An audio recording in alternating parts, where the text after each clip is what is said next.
सभी साथियों को नमस्कार। मित्रों, बीजेपी की जो कुंडली है 6 अप्रैल 1980 11:45 AM दिल्ली, श्री नरेंद्र मोदी जी की कुंडली अवेलेबल है और वो बिल्कुल एग्जैक्ट सही एक्यूरेट उसकी टाइमिंग है 17 सितंबर 1950 11 AM महसाना। और कांग्रेस की जो कुंडली है जो इंदिरा गांधी जी ने बनाई थी 2 जनवरी 1978 11:59 सुबह के और दिल्ली, इन तीनों की टाइमिंग के आधार पर जो ज्योतिष गणनाएं निकल के आई हैं, यानी कि मोदी जी की कुंडली, बीजेपी की कुंडली और कांग्रेस की कुंडली, इन तीनों का अगर हम मिला जुला कर अगर इसका प्रेडिक्शन देखें कि आखिरकार 4 जून को क्या होने वाला है, तो उसके बारे में मैं डिटेल से आप लोगों को सारी बातें बतलाने आ रहा हूं आज।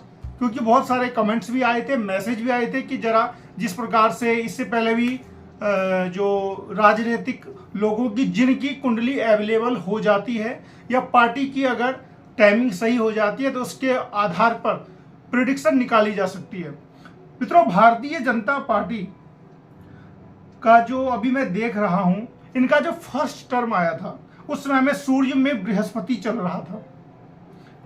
सूर्य में बृहस्पति या सूर्य और बृहस्पति में एक संबंध बना हुआ है। सूर्य और बृहस्पति में एक संबंध बना हुआ है। क्या संबंध बना हुआ है कि सूर्य बृहस्पति के घर में है भारतीय जनता पार्टी की कुंडली में और बृहस्पति सूर्य के घर में है, यानी कि म्यूचुअल योग बना हुआ है। और मैं हमेशा से कहता हूं कि जब कभी भी किसी की कुंडली में म्यूचुअल योग हो, किसी उसकी राशि का स्वामी दूसरे घर में और उसका स्वामी उसके घर में, इसको कहते हैं म्यूचुअल योग, व्यत्यय योग। तो ये अगर रहता है और फिर जब उसी ग्रह की दशा आती है तो काफी बड़ा लाभ मिलता है। तो मित्रों, पहले टर्म के समय में मई 2014 से लेकर फरवरी 2015 तक का जो समय था बीजेपी की कुंडली में, वो सूर्य में बृहस्पति था। सूर्य मीन राशि में है और बृहस्पति सिंह राशि में है। आप ये देख सकते हैं, मैंने पूरी कुंडली पूरी मेहनत करके, ऐसा नहीं कि कुछ भी बोल दें, ओपिनियन नहीं है, सारा मैथमेटिक्स जितना निकल के आया वो सारी बातें मैं आप लोगों के सामने रख रहा हूं। तो इसीलिए सूर्य में बृहस्पति जब आए, बृहस्पति वैसे भी दशमेश होता है, रिजल्ट का मालिक होता है, और मंगल और बृहस्पति की युति है, तो बहुत ही पावरफुल समय जिसको कहा जाता है वो आया और वो उसने प्रेडिक्शन दिया भी, फलित भी किया और उनको पहले टर्म में बहुत तेजी से फायदा हुआ। दूसरा जब समय आया चंद्रमा में मंगल, दूसरा जो समय आया था इनका 2019 में, उस समय में इनका चंद्रमा में मंगल था। और मंगल जो है इनका, मंगल जो है वो एकादशेष है और मंगल मित्र की राशि में है, सूर्य के साथ है। और उस समय में चंद्रमा और मंगल जो कुंडली के अंदर में अगर हम जाएं तो मित्र होते हैं, दोनों एक दूसरे के मित्र हैं चंद्रमा और मंगल। और चंद्रमा जो है नीच का है और उसको नीच भंग राजयोग भी लगा हुआ है जन्मकालीन। क्या होता है कि सारी की सारी प्रेडिक्शन जन्मकालीन ही होती है। जन्मकालीन कैसी परिस्थिति है इस पर डिपेंड करता है। तो जन्मकालीन अगर कुंडली अच्छी है और गोचर में भी अच्छी है तो मिल जाता, जन्मकालीन अगर अच्छी नहीं है और अगर गोचर में भी अच्छी नहीं है तो बिल्कुल नहीं होता। जन्मकालीन अगर अच्छी नहीं है, गोचर में अगर अच्छी है तो मीडियम रिजल्ट आता है। तो इस तरीके से सेकंड टर्म का भी काफी अच्छा था। अभी अगर देखें तो चंद्रमा में बुध है और चंद्रमा में बुध में, चंद्रमा का हालांकि कोई शत्रु नहीं है, बुध का शत्रु है चंद्रमा। अब ये क्या हो गया, एक दूसरे के शत्रु की दशा हुई। बुध जो है वो केतु के साथ 9th हाउस में बैठे हुए हैं और बुध शनि के घर में है और बुध इनका लग्नेश और दशमेश है। यानी कि एक तरीके से पॉजिटिव पॉइंट ये है क्या कि लग्नेश और दशमेश यानी कि 10th हाउस के लॉर्ड की ही दशा है। लेकिन सबसे बड़ी बात यह है कि इनका बीजेपी की कुंडली वृश्चिक राशि की है और वृश्चिक राशि में अभी शनि देव की अढ़ैया चल रही है। शनि देव कहां बैठे हैं, सिंह राशि में। तो शनि अगर जन्मकालीन सिंह राशि में बैठेंगे तो निश्चित रूप से वो पीड़ित हो गए। पीड़ित हो जाने के बाद जो है वो बहुत तेजी से बहुत अच्छा फायदा तो देंगे नहीं। इसके बाद अगर हम बात करते हैं 4 जून की, अगर 4 जून की हम बात करें तो 2 नंबर में, यानी कि जन्मकालीन लग्न कुंडली से सेकेंड हाउस में सूर्य, बुध, शुक्र और बृहस्पति है। मित्रों ये सारी चीजें कैलकुलेशंस हैं, केवल कैलकुलेशंस। यदि आप भी ज्योतिष की स्टडी करेंगे तो आप पाएंगे कि ये सारी बातें ऐसे बतलाया गया है, ऐसे होता है। तो जन्मकालीन लग्न कुंडली चूंकि मिथुन लग्न की कुंडली है, तो 2 नंबर में वृषभ राशि में सूर्य, बुध, शुक्र और बृहस्पति आ गए, यानी कि लग्नेश, पंचमेश, चतुर्थेश, तृतीयेश, सप्तमेश, दशमेश और द्वादशेश सबके सब द्वादश भाव में चले गए। और जब कुंडली के सारे प्लैनेट अगर हमारे द्वादश भाव में चले जाते हैं तो ये एक प्रतिकूल योग बनता है, और इसको एक तरीके से वैसे तो कहा जाता है दिवाला योग बोला जाता है ज्योतिष में, या फिर ये बोला जाता है कि बहुत सारी चीजें प्राप्ति जो रहती है वो छिन जाती है, आपके पास जो चीज है वो निकल जाएगी। यानी कि द्वादश भाव में अगर ज्यादा प्लैनेट अगर आ गए तो वो नेगेटिव होता है, प्रतिकूल फल देता है।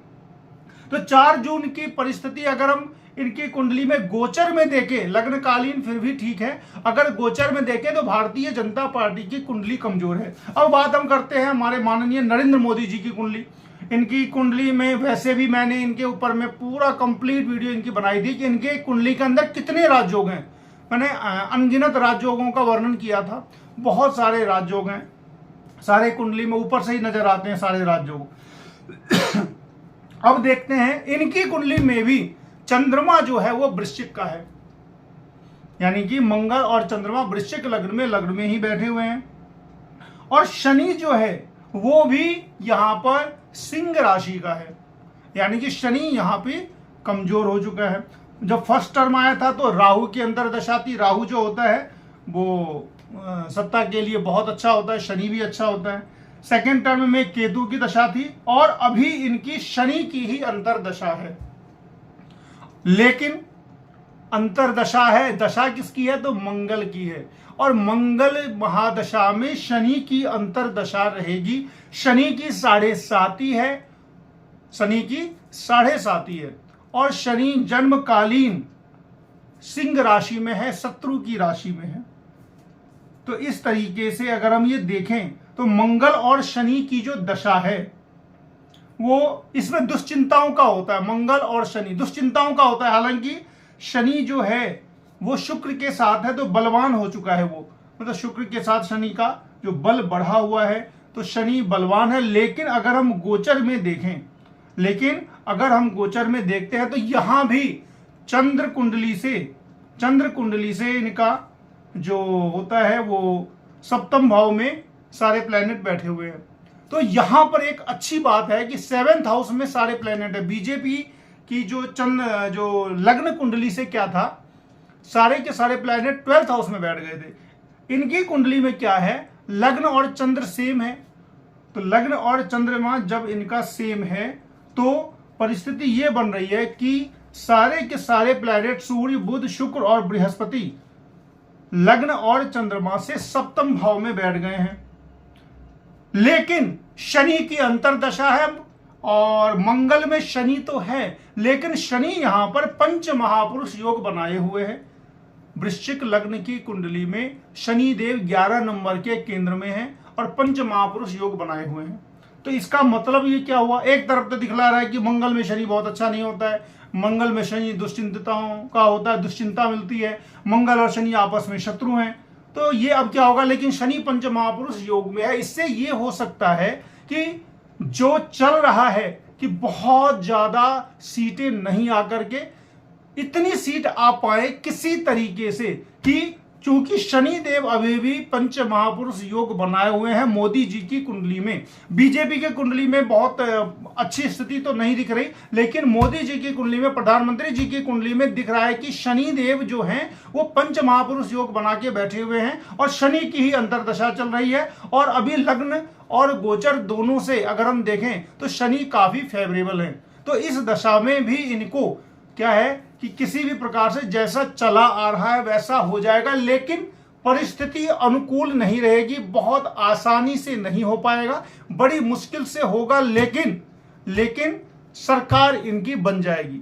मित्रों, लाइक शेयर सब्सक्राइब जरूर करें। मिलते हैं नेक्स्ट वीडियो में, तब तक के लिए नमस्कार।